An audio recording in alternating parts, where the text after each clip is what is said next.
2년 전 이맘때에는 빌립보서 강해, 작년 이맘때에는 여호수아 강해를 진행 중이었기 때문에 소위 가정의 달이라고 불리는 5월 달에 제가 가정에 대한 설교를 하지 못했었습니다. 그런데 올해에는 마침 지난 주일로 우리가 요한계시록 22장 마지막 말씀까지 다 살펴보았기 때문에요. 이번에는 가정에 관한 말씀을 이렇게 따로 전할 수 있게 되었습니다. 특별히 오늘은 어린이 주일을 맞아 우리 자녀들과 관계된 말씀을 전하려고 하는데요. 꼭 우리의 자녀들에게만 직접적으로 연관된 한정된 그런 말씀이 아니니까 나하고는 별로 관계가 없다 그렇게 생각하시는 분 한 분도 안 계시면 좋겠습니다. 나에게 직접 지금 관련이 없다 할지라도 자녀가 있는 분이든 없는 분이든 또 자녀가 이미 다 장성한 부모님이든 아직 어린 부모님이든 상관없이 우리 모두에게 주시는 하나님의 말씀으로 이 시간 말씀을 들으시면서 함께 다 같이 은혜를 받기를 원합니다. 몇 년 전 한국 뉴스에서 봤던 내용이라 요즘도 그런지는 잘 모르겠습니다만 한국에는 노 키즈 존이라는 것이 있다고 합니다. 말 그대로 아이들의 출입을 제한하는 곳을 말하는데요. 우리 가게는 몇 세 미만 어린이의 출입을 금지합니다. 어린이들은 못 들어옵니다. 그런 식의 문구를 가게나 식당이나 카페 정문 앞에다가 딱 써서 붙여 놓았다고 합니다. 아이들 혼자 왔다고 해서 못 들어오게 하는 게 아니라 부모님 손잡고 같이 왔는데도 아이들이 있으면 무조건 그 손님은 안 받겠다는 것이에요. 미국에 사는 우리로서는 도저히 이해가 안 되는 일입니다만 도대체 왜 이런 일이 생겼을까요? 뜨거운 음식이 왔다 갔다 하는 식당이나 카페 안에서 어린 아이들이 산만하게 돌아다니거나 정신없이 뛰어노는 경우 부모님들이 그 아이들을 잘 통제하고 관리해야 하는데 그냥 내버려두면 우리 아이 기죽이기 싫다 해서 그냥 뛰어놀도록 내버려두고 아무 소리도 안 하고 방치하면은 위험하죠. 당연히 위험합니다. 음식물을 쏟거나 하면은 다칠 수 있고요. 또 다른 손님들에게도 민폐가 되고 또 혹시라도 불미스러운 사고가 생겼을 때 가게 측에서 그 책임을 져야 하는 경우도 있다고 합니다. 그런 여러 가지 골치 아픈 이유들 때문에 많은 가게들이 아예 처음부터 우리 가게는 아이들 받지 않습니다 라고 써붙여 놓은 것입니다. 그와 같은 노 키즈존에 대해서 아주 사회적으로도 많은 논란이 되었었다고 합니다. 지금도 그런지 모르겠어요. 이건 아이들에 대한 차별이다. 아이들 있는 부모님들에 대한 차별이다. 이런 말도 안 되는 일이 어딨냐. 그러면서 논란이 되었다고 하는데 우리 성도님들은 어떻게 생각하십니까? 누구의 손을 들어주시겠습니까? 마가복음 13장 오늘 본문 말씀에는 사람들이 어린아이들을 데리고 예수님 앞으로 나올 때 그들을 가로막고 꾸짖는 제자들에게 예수님께서 분노하시는 장면이 기록되어 있는데요. 한국의 일부 식당이나 카페에서의 노우존에 대해서도 예수님께서 똑같이 분노하실까요? 아마 그렇지는 않을 것 같습니다. 식당이나 카페에서 아이들을 못 오게 막는 것과 예수님의 제자들이 아이들을 가로막는 것은 본질적으로 전혀 다른 문제이죠. 그 문제의 심각성에 있어서 완전히 천지 차이입니다. 어떤 식당에 노 키즈존 사인이 붙어 있어서 못 들어가게 되면 부모님들이 좀 기분 나쁘고 불편해도 아이들 데리고 다른 식당에 얼마든지 갈 수 있지만 아이들이 예수님께 오지 못하도록 제자들이 그 아이들을 가로막으면 그 아이들이 예수님 말고 누구에게로, 다른 누구에게로, 어느 곳으로 갈 수 있겠습니까? 누구에게 축복을 받고 영생을 얻을 수가 있겠습니까? 대체할 곳이 전혀 없습니다. 오직 예수님만이 우리 아이들에게 참된 복을, 영생의 복을 주시는 분이시기 때문입니다. 물론 제자들 입장에서는 자기들이 아이들을 왜 가로막았는지 나름대로의 타당한 이유가 있었을 것 같아요. 예수님이 평소에 너무 바쁘고 또 피곤하시니까 그런 예수님을 아이들이 귀찮게 하거나 예수님의 소중한 시간을 빼앗도록 그냥 내버려 두어서는 안 된다고 생각했겠죠. 예수님이 지금 정말로 중요한 천국 복음을 전하고 계시는데 아이들이 시끄럽게 떠들거나 여기저기 돌아다니면 앉아서 말씀 듣는 다른 사람들에게도 방해가 될 것이라고 생각했을 것입니다. 어쩌면 좀 더 실용적인 이유로 노골적인 이유로 예수님의 사역에, 하나님 나라에 아이들이 아무 도움이 안 된다고 생각했을지도 모르겠습니다. 어른들은 예수님을 따라다니며 물심양면으로 직접 도울 수 있고 때로는 헌금도 하고 또 이런저런 봉사도 할 수 있지만 아이들은 그런 것들을 하나도 할 수 없지 않습니까? 제자들 눈에는 그런 아이들이 그저 밥만 축내는 귀찮은 존재로 보였을지도 모르겠습니다. 그 자리에 없어도 아무 상관이 없고 오히려 없으면 더 좋은 그러한 존재들이었을 것입니다. 더군다나 그 당시는 여자와 아이들은 사람 숫자 셀 때 아예 포함시키지도 않았던 그런 시절이었기 때문에 아이들의 소위 인권이라는 것은 그야말로 완전히 바닥이었습니다. 그러다 보니 마치 옛날 길거리 약장수들처럼 애들은 집에 가라, 제자들이 그런 식으로 말했던 것입니다. 그것도 부드럽게 말한 것이 아니라 꾸짖기까지 했다라고 오늘 본문에서는 말씀합니다. 그 아이들의 부모님이 또는 다른 식구들이나 이웃들이 뭐 대단한 것을 바라고 어린 아이들을 예수님께 데리고 왔습니까? 아이 속에 있는 귀신을 쫓아달라고 한 것도 아니고, 아이의 병을 고쳐달라고 한 것도 아니고, 죽은 아이 살려달라고 한 것도 아니고, 그저 예수님이 우리 아이 한번 만져주시면 좋겠습니다, 그런 소박한 기대를 가지고 찾아온 것인데, 제자들에게 심한 책망과 꾸중을 들었으니 부모님 입장에서는 얼마나 억울하고 기가 막혔을까요? 어쩌면 어린 아이들도 제자들의 꾸지람에 너무 놀라고 당황해서 마음에 큰 상처를 받았을지도 모르겠습니다. 나는 예수님께 나아가면 안 되는 사람이구나. 예수님은 만나기가 정말 힘든 분이시구나. 예수님은 나 같은 어린아이에게는 아무 관심이 없으시구나. 그런 생각으로 아이들이 만일 평생 예수님을 떠나고 하나님을 떠나게 된다면 이때 아이들을 가로막고 꾸짖었던 제자들이 나중에 하나님 앞에서 얼마나 큰 책임을 져야 될까요? 그 책임을 어떻게 질 수 있겠습니까? 그런 것들을 생각해 볼 때 이 일은 예수님께서 충분히 분노하실 만한 사건이었습니다. 제자들을 향해 예수님께서 하시는 말씀을 본격적으로 살펴보기 전에 여기 13절에 나오는 두 가지 부류의 어른들을 먼저 우리 자신에게 적용해 보기를 원합니다. 한 부류는 어린아이들을 예수님께로 데리고 오는 사람들이고요, 또 한 부류는 예수님께 아이들이 나오는 것을 가로막는 사람들입니다. 우리는 이 두 부류 중에 과연 어떤 부류에 속하는 사람들입니까? 우리의 어린 자녀들이 또는 손주들이 또는 우리 교회 주일학교와 중고등부 학생들이, 더 나아가 이 세상의 모든 어린이들이 예수님께로 나오는 것을 우리는 정말로 중요하게 생각하는 자들입니까? 그들이 예수님 앞으로 좀 더 가까이 나아갈 수 있도록 우리는 지금까지 어떻게 도와주었고 또 지금은 어떤 식으로 돕고 있습니까? 우리는 신명기 6장 말씀처럼 하나님의 말씀을 먼저 우리 자신의 마음에 깊이 새길 뿐만 아니라 우리의 자녀에게도 부지런히 가르치며 집에 앉았을 때든지 길을 갈 때든지 누워있을 때든지 일어날 때든지 아이들 학교에 라이드 해줄 때든지 픽업해 올 때든지 어디서든지 언제 어디서든지 하나님의 말씀을 강론하는 그런 부모님, 그런 할아버지, 할머니, 그런 삼촌과 이모, 고모가 되어야 할 것입니다. 에베소서와 골로새서 말씀처럼 자녀들을 노엽게 하지 말고 낙심시키지 말고 오직 주의 교양과 훈계로 양육하는 아비들이 되어야 할 것입니다. 각 가정에서 아버지들이 자녀들 신앙교육에 있어서 막중한 책임이 있는 것이에요. 물론 엄마도 해야 되지만 아버지들이 먼저 그 일을 해야 합니다. 또한 우리 자녀들의 영혼을 위해 안타까운 마음으로 뜨거운 눈물로 하나님 앞에 엎드려 기도하는 그런 부모가 되어야 합니다.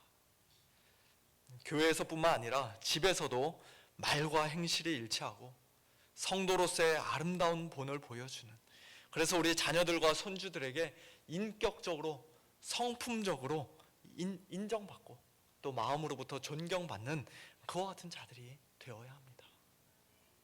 우리 모두가 다 그런 어른들이 되기를 간절히 소원합니다. 이처럼 저와 여러분이 아이들을 예수님께로 인도하는 귀한 축복의 통로로 하나님께 쓰임받아야 하는데, 그렇게 쓰임받기는커녕 오히려 예수님께 나아가지 못하도록 가로막는 그런 자들인 것은 아닌지 우리 자신의 모습을 이 시간 다시 한번 돌아보기를 원합니다. 실제 물리적으로 아이들이 교회에 가는 것을 반대하고 핍박하는 것만이 아이들을 가로막는 게 아니죠. 주일날 예배드리지 말고 학원 가라고 아이들 등 떠밀고 아이들 교회에 라이드 안 해주는 것만이 아이들을 가로막는 게 아닙니다.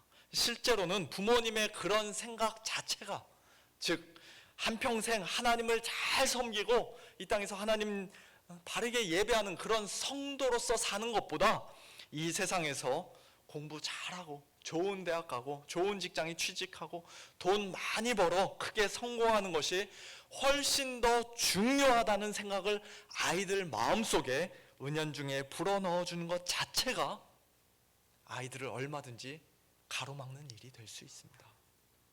또 온 식구가 교회 갔다 오는 중에 차 속에서 부모님이 무심코 하는 말들은 어떻습니까? 어린 자녀들이 뒷좌석에 앉아 있는데 앞에서 엄마 아빠가 서로 대화를 나누면서 오늘 참 아무개 장로님 이상했다고 흉보고, 오늘 목사님 설교 너무 지루했다고 투덜투덜 불평하고, 우리 교회는 이래서 문제고 저래서 문제고, 그와 같은 말들을 한다면 겉으로는 별것 아닌 것처럼 보일지 몰라도 실제로는 그런 모든 말들이 우리 어린 자녀들의 마음속에 그대로 쌓이고 남게 됩니다. 교회에 대해서 실망하게 됩니다. 예수님을, 하나님을 점점 더 떠나게 됩니다.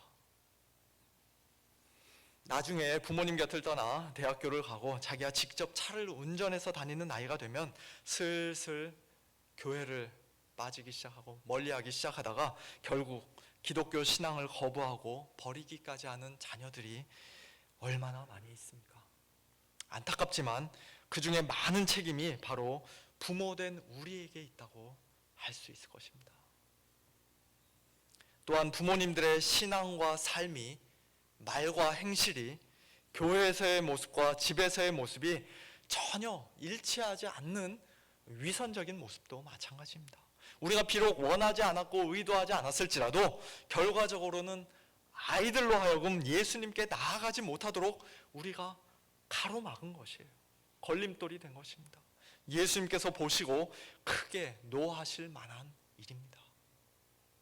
우리의 그와 같은 죄를 하나님 앞에서 마음을 찢으며 회개해야 할 것입니다. 이 시간 하나님께서 우리를 불쌍히 여겨주셔서 우리의 그런 모든 죄를 다 용서해 주시기를 원합니다. 특별히 주님께서 우리의 자녀들, 손주들에게 은혜를 베풀어 주셔서 저들을 다시 불러주시고 안아주시고 그들 위해 안수하시고 축복해 주시기를 간절히 소원합니다. 어린 아이들이 나오는 것을 가로막고 꾸짖는 제자들에게 분노하신 예수님께서는 14절에서 이렇게 말씀하십니다. 어린 아이들이 내게 오는 것을 용납하고 금하지 말라. 하나님의 나라가 이런 자의 것이니라. 하나님의 나라가 이런 자의 것이니라. 이 구절을 오늘 설교 제목으로 정했는데요. 여기서 이런 자는 과연 어떤 자입니까? 어떤 사람입니까? 15절 바로 이어지는 15절 예수님 말씀에 그 정답이 있습니다. 내가 진실로 너에게 이르노니 누구든지 하나님의 나라를 어린아이와 같이 받들지 않는 자는 결단코 그곳에 들어가지 못하리라. 하나님의 나라가 이런 자의 것이라고 예수님께서 말씀하실 때 이런 자는 하나님의 나라를 어린아이와 같이 받드는 자, 즉 받아들이는 자, 영접하는 자입니다. 예수님은 지금 어린아이들이 순진하다든지 때가 덜 묻었다든지 어른들에 비해서 죄가 적다든지 그런 덕목들을 칭찬하며 말씀하고 계시는 것이 아니에요. 오히려 그들의 단순함을, 지극히 낮고 연약함을, 그들의 철저한 무능력과 부모에 대한 전적인 의존성을 비유적으로 말씀하고 계시는 것입니다. 우리가 이미 잘 알고 있듯이 어린아이들은 부모님이 무슨 선물을 주면 그저 마냥 좋아하고 기뻐합니다. 아니, 우리 집에 무슨 돈이 있어서 이렇게 비싼 것을 샀습니까? 나 이거 필요 없으니까 빨리 리턴하세요, 반납하세요. 그렇게 부모님의 주머니 사정을 생각해 줄 정도면 이미 그 아이는 어린아이가 아닙니다. 집에서 엄마 설거지 도와주고 아빠 구두 열심히 닦아 용돈 벌어서 이 선물값 내가 꼭 갚겠습니다 라고 말하는 아이는 어린아이가 아닙니다. 어린아이들의 마땅한 자세는 누가 선물 주면 그냥 감사합니다. 뭘 이런 걸 다 하면서 기쁘게 받아 누리는 것이에요. 감사함으로 그냥 받는 것입니다. 두 손 내밀어서 받는 것입니다. 뻔뻔스러울 정도로. 하나님의 나라는 바로 그와 같은 자들의 것이라는 말씀입니다.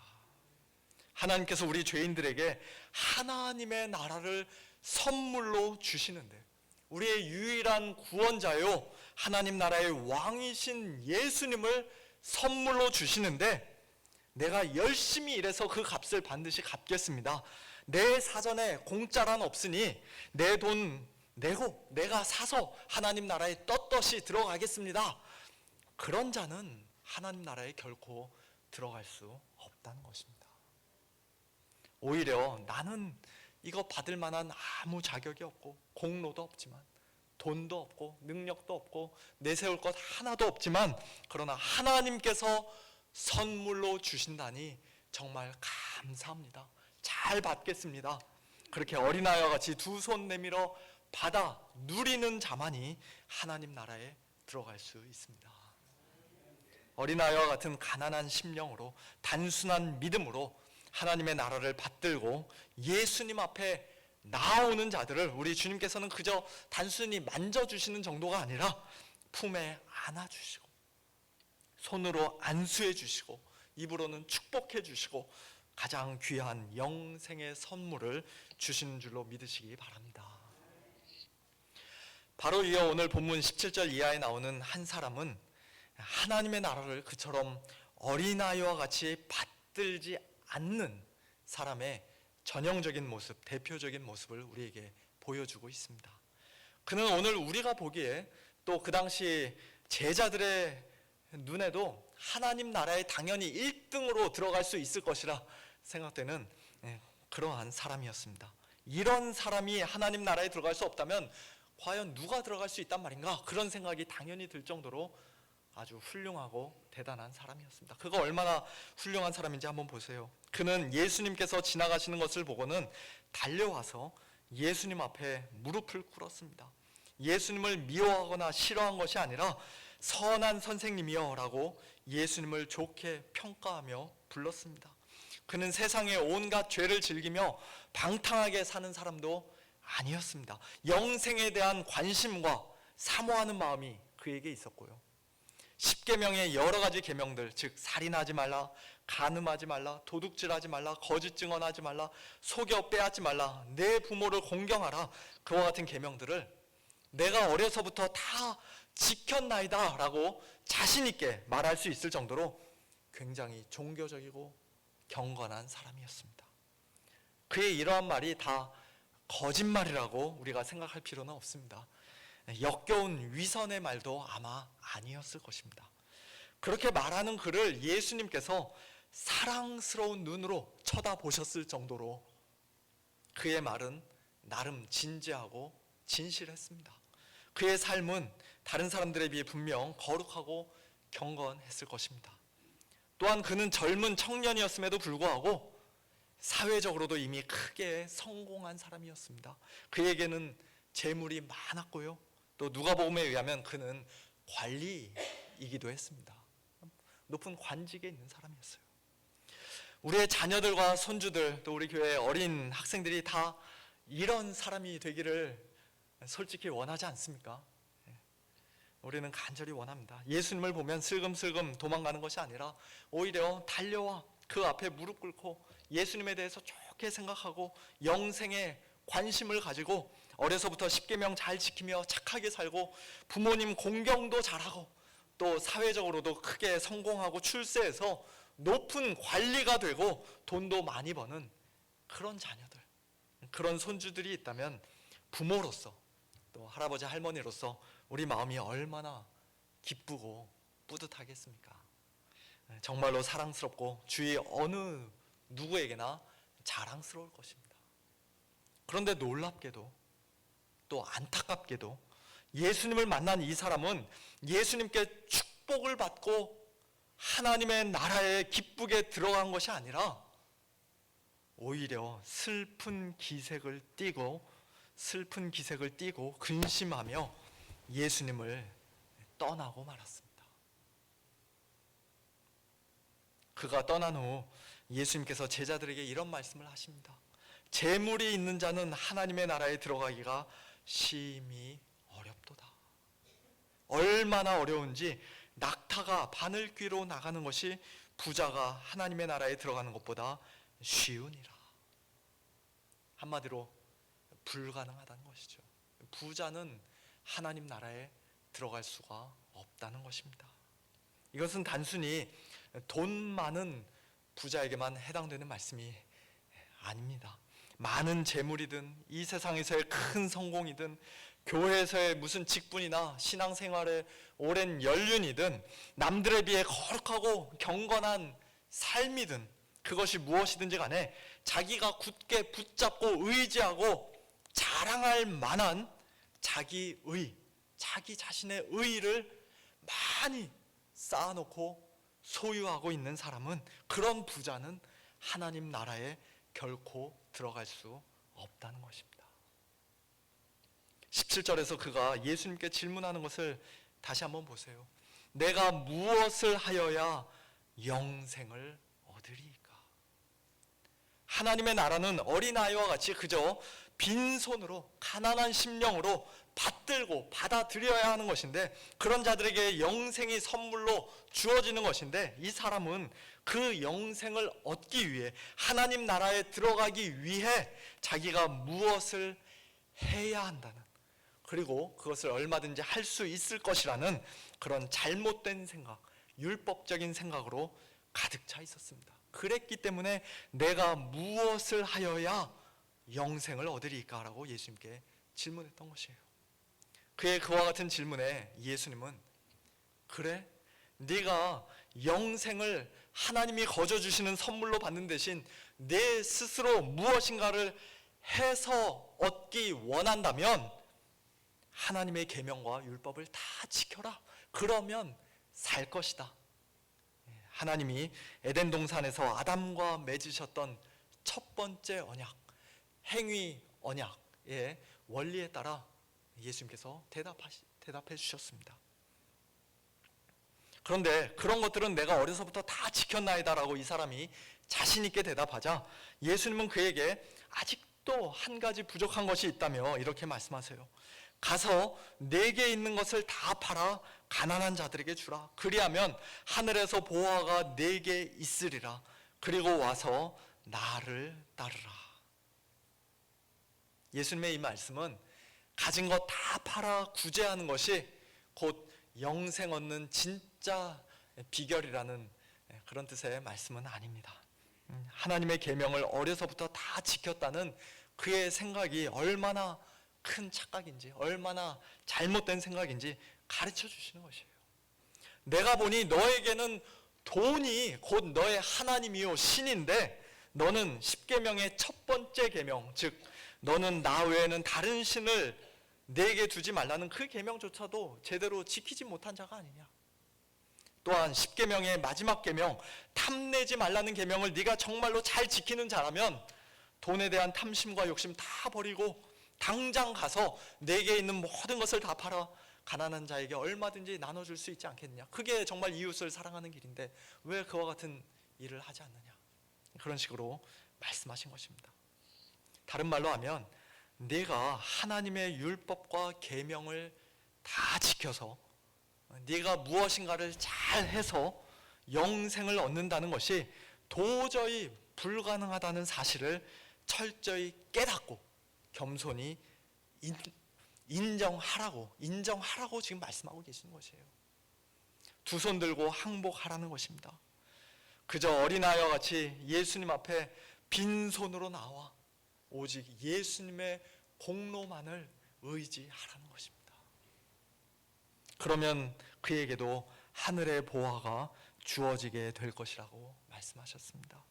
예수님께서 핏값 주고 사신 영생을, 하나님의 나라를 그 역시도 선물로 받게 될 것이라고 말씀하셨습니다. 하지만 안타깝게도 이 사람은 재물이 많은 거로 예수님의 이 말씀으로 인해 슬픈 기색을 띠고 근심하며 돌아갔습니다.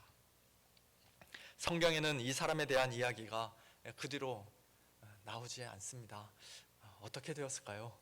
나중에 라도 예수님을 믿게 되었는지 아니면 이대로 영원히 예수님을 떠난 것인지 우리가 알 수는 없습니다만, 저는 개인적으로 이 사람이 나중에라도 정말 회개하고 예수님 믿어서 그가 그토록 바라던 영생을 얻는 자가 되었으면 참 좋겠다라는 생각을 해봅니다. 왜냐하면 또 얼마든지 그랬을 수도 있겠다 싶습니다. 왜냐하면 부자는 하나님 나라에 들어갈 수 없다는 예수님의 그 말씀에 깜짝 놀라, 그런즉 누가 구원을 얻을 수 있는가라고 서로 말하는 제자들에게 예수님께서 이렇게 말씀하셨기 때문이에요. 사람으로는 할 수 없으되 하나님으로는 그렇지 아니하니 하나님으로서는 다 하실 수 있느니라. 이 부자 청년이 자기 힘으로는 도저히 불가능했던 그 일을 우리 하나님께서는 얼마든지 하실 수가 있습니다. 나중에라도 하나님께서 그에게 혹 은혜를 베풀어 주셨다면 이 부자 청년 역시도 얼마든지 구원받을 수가 있었을 것입니다. 또 오늘 우리의 자녀들과 손주들도, 특별히 지금 주님 곁을 잠시 떠나 이 세상에서 방황하고 있는 우리의 사랑하는 자녀들도 하나님께서 하시면, 하나님께서 은혜 주시면 얼마든지 주님 앞에 다시 나오게 될 줄로 믿습니다. 구원이 우리 자신의 노력과 실력과 열심과 경건과 어떤 소유에 달린 것이 아니라 전적으로 하나님께 속한 것이기 때문입니다. 저와 여러분이 그 살아있는 증인들 아닙니까? 우리가 무슨 자격이 있어서, 무슨 공로가 있어서 구원을 받았습니까? 전적으로 하나님의 은혜입니다. 우리가 하나님 앞에서 얼마나 큰 죄인인지 깨닫게 해주신 분도 하나님이시고, 우리의 마음을 가난하게 낮춰주신 분도 하나님이시며, 우리의 모든 것을 다 내려놓고 예수님 앞에 즐거이 나오게 하신 분도, 어린아이와 같이 하나님의 나라를 받들게 하신 분도, 받아들이게 하신 분도 바로 하나님이십니다. 세상을 이처럼 사랑하사 독생자를 주신 하나님께서 일찍이 저와 여러분을 예수 그리스도의 십자가 복음으로 불러주셨기에, 참된 회개와 믿음 우리에게 선물로 주셨기에 우리가 영생을 얻고 하나님 나라에 들어가는 자들이 될 수 있었던 것처럼 우리의 사랑하는 자녀들과 모든 후손들에게도 하나님께서 동일한 은혜와 영생의 선물 주시기를 간절히 소원합니다. 사랑하는 성도 여러분, 자녀들의 영혼을 하나님께 맡기며 기도하는 일을 중단하지 마시고 끝까지 포기하지 마시길 바랍니다. 우리 자녀들이 이 부자 청년 관리처럼 겉으로 번듯하고 이 세상에서 자기 앞가림 잘하며 착하게 사는 것에 만족하지 마시고 예수님 앞에 어린아이와 같이 나아가 하나님의 나라를 받들고 예수님을 참되게 따르는 가장 복된 자들이 되기까지, 영생을 받아 누리기까지 우리 자녀들을 위해, 또 교회의 다음 세대들을 위해 쉬지 말고 계속해서 기도하며, 또한 그들을 예수님께로 인도하는 일에 더욱더 많은 관심과 열심을 내는 우리 모두가 다 될 수 있기를 예수님의 이름으로 간절히 축원합니다. 함께 기도하겠습니다. 하나님 아버지, 감사합니다. 저희 어른들에게 뿐만 아니라 저희들의 각 가정에, 또 우리 서문교회 선물로 허락하여 주신 귀한 자녀 손들에게도 크신 은혜를 베풀어 주셔서 저들도 우리와 똑같이 하나님 나라에 들어가며 영생을 유업으로 받는 복된 자들이 되게 하시니 참으로 감사합니다. 저희들이 부모로서 할아버지 할머니로서 또 교회 어른으로서 신앙의 선배로서 최선을 다해 어린 자녀들에게 하나님의 말씀을 부지런히 가르치며 저들을 주님께로 늘 인도해야 마땅하지만 그러나 저희들 너무나도 부족함을 하나님 앞에 고백합니다. 때로는 자녀들에게 원치 않는 상처를 주고 또 그들이 주님 앞에 나아가지 못하도록 가로막는 그런 무서운 죄도 하나님 앞에 범하였음을 이 시간 회개합니다. 하나님 아버지, 저희들을 용서하여 주시고 저희들을 불쌍히 여겨 주시옵소서. 저희들의 모든 자녀손들에게 은혜 베풀어 주시되 특별히 주님 곁을 떠나 방황하고 있는 사랑하는 자녀들을 위해 눈물로 기도하는 우리 부모님들의 간절한 기도를 하나님 아버지 기쁘게 들으시고 응답하여 주셔서 저들을 속히 돌이켜 주시옵소서. 주님, 저들을 안아주시고 안수하여 주시며 축복하여 주시옵소서. 구원의 은혜를 우리의 모든 자녀들에게도 베풀어 주시옵소서. 우리 어른들보다 부모 세대보다 훨씬 더 겸손하게, 훨씬 더 뜨겁게, 훨씬 더 충성스럽게 하나님의 나라를 받들고 하나님을 사랑하며 주님의 몸된 교회를 섬기는 우리의 모든 자녀손들 다 될 수 있도록 하나님 아버지 은혜를 베풀어 주시옵소서. 모든 것을 하실 수 있으신 하나님께 감사드리며 어린이를 사랑하시고 축복하신 우리 주 예수 그리스도의 이름으로 간절히 기도하옵나이다. 아멘.